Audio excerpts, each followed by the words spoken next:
brought the energy, and we're going to have to play good football. We know the team coming in, undefeated, really good players, like we've mentioned, at every level, really good scheme, good coaches. So we're excited about the challenge, excited that it's in front of our fans down there on the lake. Might be wet, might be windy. We'll see when we get down there, but excited for the opportunity. With that, I'll take any questions. Kevin, is Deshaun able to do any throwing this week? As part of his rehab, yes. And do you have an idea if he could stretch beyond this week? As you know, trying to every day treat it day to day, treat the injury day to day. He's making progress. He's working very, very hard, but just wasn't ready to, get to the level where he could practice and be effective just yet. But he's making progress. Do you think he's going to be able to practice next week? Again, I'm going to treat it day to day. So when we get to next week, we'll see. Is he more week to week than day to day at this point, considering it's been almost 3 weeks? Yeah, I mean, you can say that. Obviously, for me and us, we have to just treat it each day. Kevin, how close was Joel? And sorry to see that iron come to an end. Yeah, close. He had that procedure, cleaned up some things. To his credit, he got very close. Yes. What do you do with plus practice with Michael Dunn will start. Kevin, you thought, you expressed hope anyway after the Ravens game that Deshaun could play Sunday. So has the progress not been what you and the doctors thought it might be? Well, as you know, I think with every injury, you just have to treat the injury.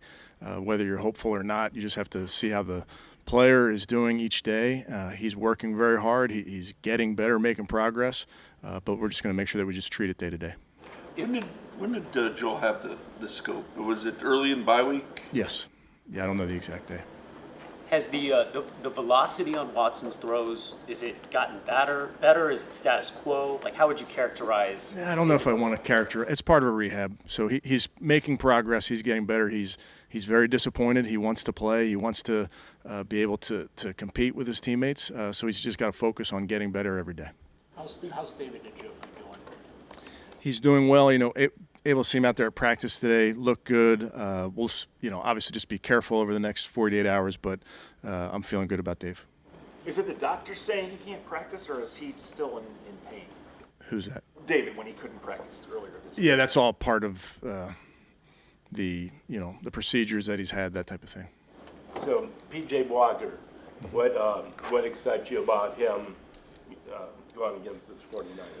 Yeah, like we talked about earlier in the week, PJ's a pro. He's seen a lot of football, been in different systems, had a good week of practice, understands that he just has to do his job. With his experience, skill set, and the big arm that he has, do you feel like you can do anything you would with your offense? I mean, like your normal offense available with PJ? Yeah, for sure, absolutely. You always play to your quarterback's strengths. I think he's able to do a lot.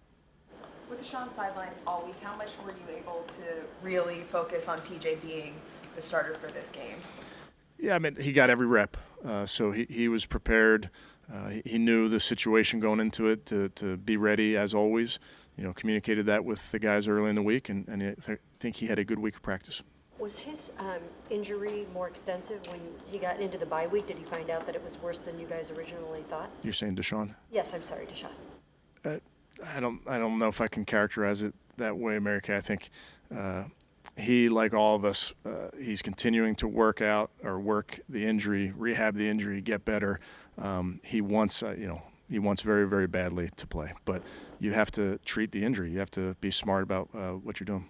And I know, he obviously practiced before the Ravens game on the limited basis, and then hasn't practiced this week. Is that part of the trial and error here of thinking maybe not practicing would help him heal up quicker this week? Just why it seems like it was a step backwards. Yeah, I would, practicing limited was not a lot of throws. It was more from a handoff variety.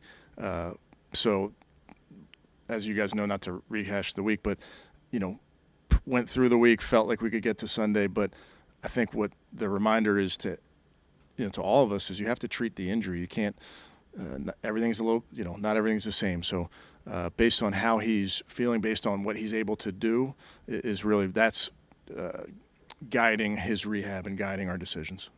Both you and Andrew have said that you didn't expect this injury to linger. Is that still the way that you feel even when he comes comes back that maybe he's going to have to play through some stuff?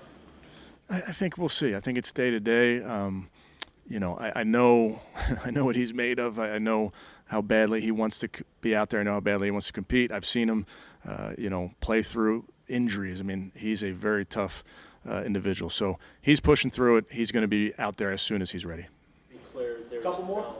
no need for any surgery after the season or anything like that. This is just a bruise situation. And Kevin, you said that you would like the running game to improve. So what can be done to make that happen? Yeah, as you know, Jeff, it's a challenge versus this defense. They're very, very good against the run. Obviously, they're good against the pass. They have great team speed. We need to be efficient in the run game. Explosives happen when you are efficient. So it's really incumbent on having 11 guys doing their job. I mean, as simple as the quarterback booting away after he hands it off, that's all part of the run game. So I just think it's 11 guys doing their job and making sure that we're being efficient and explosive. How did Ethan come through the week? Yeah, he battled. He's I'm thinking he's going to make it, but we'll see how he goes over the next 48. But he battled. And with Kyle Shanahan, what do you like about him as a play caller?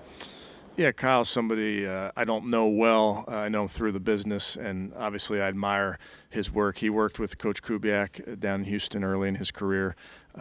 So some of those principles we share, I guess you would say, in DNA.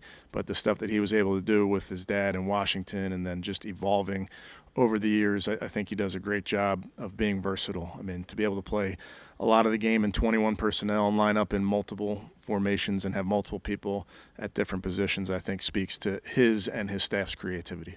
When did it become apparent that Watson wouldn't play this week for you guys? Yeah, I think for us, it's always every single day you're taking in the information you have, and then once you get to later in the week and had not been able to practice, that's really day to day. So today. On the challenge, the offensive line, the condition that it's in right now, even if Ethan goes, he's not 100%. You don't have Joel. Just what type of challenge does that present for you as you're, trying to go up against this very talented front? Yeah, I have a ton of faith in the guys. I really do. I think they'll perform. We always trust our backups to get in there and do their job. And Joel's not available this week, so expect Michael Dunn to do his job. Good. Okay, thanks, guys. Thank you.